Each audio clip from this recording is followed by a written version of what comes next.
ari rukun puasa teh aya 3 hiji niatun lailan likulli yaumin fil fardi niat puasa ti penting niatna antara gurub jeung fajar didinya niat meme magrib niat terjadi bada fajar niat terjadi jeung niat tak kudu unggal penting teu meunang urang niat sakaligus nawaitu shoma syahri kulli terjadi cek mazhab Syafi'i mah kecuali mazhab Maliki mantak dipakai baca ku urang baca abeh ketika urang poho ganjel pakai ganjel mazhab Maliki niat eta geus di awal urang nawaitu shoma syahri kulli kuring niat puasa sabulaneun jek mazhab Syafi'i mah tetep teu bisa kudu unggal peuting bae niatna kumaha niat nu paling ringan nawaitu shoma godan min Ramadan cukup niat puasa isuk bulan Ramadan jadi enggak susah gitu pangsa etikna niat kos kitu cek Kanjeng Nabi malam ibayati syam qabla al-fajri fala syamalah saya jelema anu henteu ngendongkeun puasa ieu niat memeh pajarna maka terjadi puasana jadi kudu niat ti penting unggal penting paling tidak nawaitu as-sauma godan min Ramadan jadi sakit urang dipagahan ku Syekh Nawawi ulama urang Al-Bantani anu nyana boga gelarna sadunya ulama sadunya nyana lain lalagaan terkenal di Al-Azhar di Mesir awitan lain lalagaan nih ngamagahan ka nawaitu shauma godin an adai fardhi syahri ta'ala sekali deh fardhi syahri Ramadan ni bulan nu ribut di lembur Ramadan aja Ramadan aja Ramadan ni isuk da teu parwasa kabeh geus dek Ramadan teh dek Ramadan eta san dopatkeun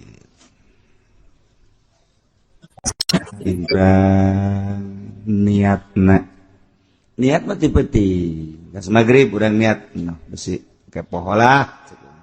begitu dur magrib langsung nawaitu shoma godin an adai fardhu syahr Ramadan hadis sadaqillah ta'ala beres jadi atawa pas inget ke salat magrib imamna babacaana lila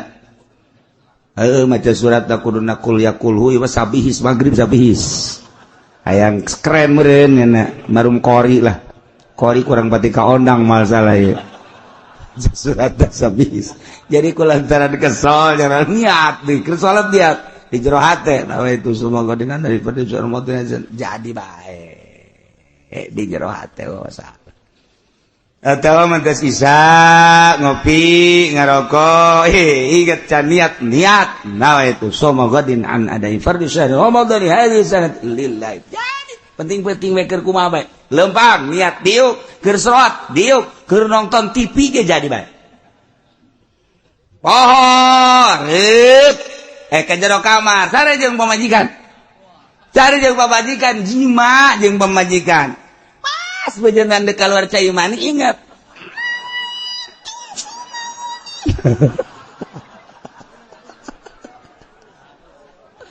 ada ucap pemajikan aku nonka tuh ngepeten amat sabari cekena jadi baik masalah babari jasa ada Masya Allah malah mas sunah ditambahan nawaitu shoma ghadin an adai fardhu syahri Ramadan hadhihi sanati imanan wa ihtisaban lillahi ta'ala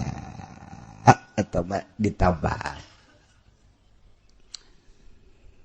hiji rukun puasa teh niat penting unggal penting lamun pohon teu niat awas diancam hiji wajib imsak artina imsak teh teu meunang barang dahar, teu meunang nginum, teu meunang jimakos nu puasa bae padahal status teu puasa. Wajib imsak bari kaayaan teu puasa ke wajib qada. Jadi lamun nyana dahar, mun nyana barang dahar diancam ku Gusti Allah disiksa 2 kali. Anu bantak wajib imsak kurang sanajan teu niat teu puasa, mun teu niat status teu puasa wajib imsak. Nomor kedua rukun puasa tatarku muftirin, ninggalkeun nu mantak ngabatalkeun karena puasa. Naon min usuli ainin liman fajil maktuh, ya dahar, ya nginum, ngasupkeun benda, ngasupkeun ain karena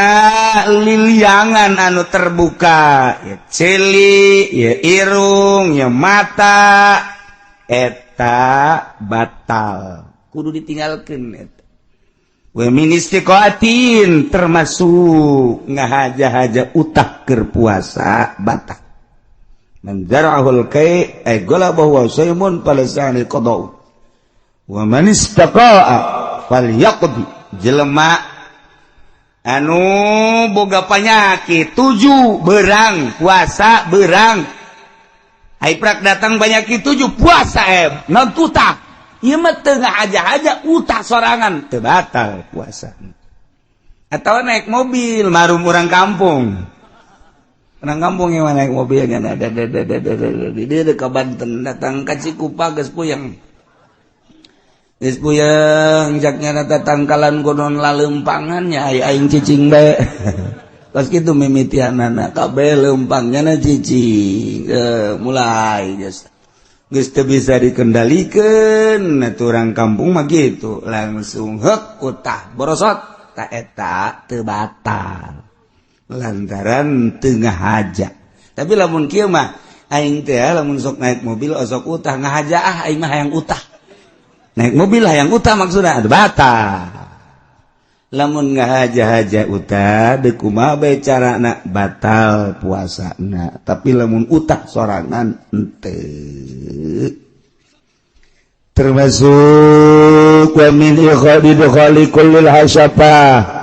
ngasupkeun hasapah batal atawa nu kaasupan hasapana batal atawa ukuran hasapah mun eueuh hasapah batal. Sing hade besi awewe mah kaasupan ku aya misalna naon kitu ngaranna aya bonteng letik gitu. Kunyana di lumayan-lumayankeun diasup-asup gitu. Rada kajero satu batal sarua. Masya Allah karim.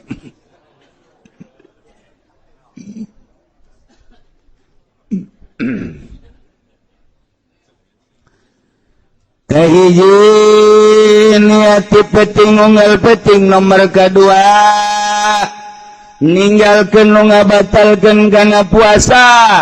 ya dahar yang nginum, yang ngasupkeun ain yana benda kanu terbuka, ya mata, ya celi, irung, termasuk ihlil, barinyana ingetur karep sorangan batal puasa, kecuali jahil ma'dzur, bodoh anu dihampura kaya ning anyar asup Islam kakarak gasa minggunya na tadina Katolik can nyaho bag-bagan puasa sugan teh mah puasa teh asal teu dahar teu nginum bae. Ai kitu mah bangsa kitu ngasupkeun benda ka mata, ka ceuli dan lain sebagainya pajar teu batal nyana kos kitu batal non teu batal sebab ma'dzur nama sebab dahar geueunan aku Kristen asup Islam tisu datang ke jam 10 ngadar wudu terus ke jam 2 dahar deui. Tanya, kau puasa? Puasa. bahasanya gimana ya tuh puasa nggak makan nggak minum dari kapan tadi dari jam 10 oh tadi pagi jam 10 nggak makan uduk terus saya puasa lagi sampai jam 2 makan sekarang udah puasa lagi jadi nanti kurang ini masa tahu nggak kuat yang puasa kos gitu tapi jana mamakzur masalah emang can nyaho urusan ada salah tahu kos gitu makzur anyar asup Islam lamun disuntik lantaran lain manfaatin nafsu suntik teu batal sanajan diikhtilafkeun tetep teu batal lamun urang disuntik da ieu aya nu ngateu batalkeun lamun utamana teu batal kumaha lamun diimpus sarua bae diimpus ge sebab tama lain melalui manfaat geus lamun urang muriang kemudian diimpus teu batal puasana atawa urang diimpus hayang seger teu batal puasa asal diimpusna ieu melalui lain manfaat kadi mah kadarah lain ka jero beuteung lain ka urat-urat anu pertalian jeung beuteung tapi kadi di dieu kitunan ngadileungeun diimpus aya nu ngabatalkeun aya nu ngahenteukeun diikhtilafkeun ku ulama nu utamana tetep teu batal sebab lain manfaat mun hayang seger impus masyaallah beda jeung tatu lamun tatu mah raheut namun urang raheut di dieu jero kemudian kurang diasupan obat tersebut terus dilesep ka jero lain di dieu tatu di dieu atawa disirah bisa asup ka jero terus bisa batal tapi lamun ditonjok make jarum diikhtilafkeun teu batal nomor katiluna oso imun jelema nu puasana kitulah rukunna hiji niat nomor kadua ngajauhan nu ngabatalkeun kana puasa nomor katiluna nu puasana etalah rukun puasa